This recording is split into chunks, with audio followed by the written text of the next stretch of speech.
as the country still comes to terms following the discovery of more buried remains of Indigenous children. Some are looking towards Canada Day as an opportunity to further educate a nation about its past and present atrocities. It'll be hard to celebrate Canada Day. We had concentration camps here.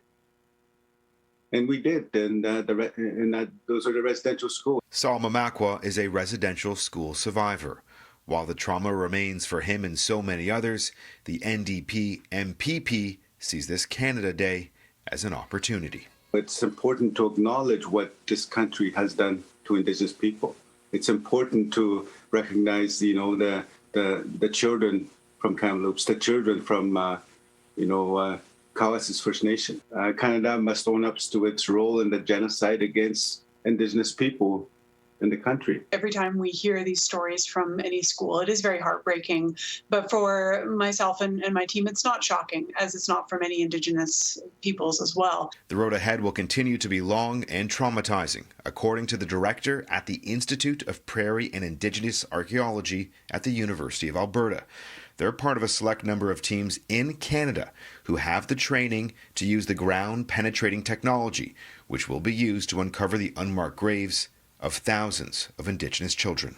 Capacity is a real challenge because there are only so many people who understand how to apply this technology to find unmarked graves. The numbers in the missing children register for the National Centre for Truth and Reconciliation are just over 4,100 right now, and I suspect that we will see, certainly in the thousands and potentially over 10,000 or more unmarked graves that are associated with residential schools. With each heartbreaking discovery, the calls grow louder for an expanded and updated Indigenous curriculum in Ontario schools.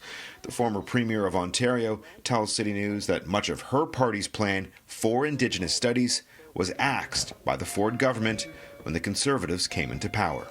We were not under any illusion in 2018 that there was an enormous amount of work to be done and that education was a huge part of that. So they made a conscious decision to ignore that reality and cancel important work that, quite frankly, needs to be taken up again. Ontario's education minister has vowed to do more. Going back to February of this year, where we have assembled discussions with Indigenous elders and leaders to discuss how we can further strengthen the curriculum to improve upon what is in it. Until we relook at every aspect of the curriculum and make sure that we are telling it in a truthful way, in partnership with First Nations, Métis and Inuit people, then we won't be finished. Meanwhile, the calls increase from coast to coast for Canada Day to be declared as a national day of mourning. Nothing official has been announced by the federal government.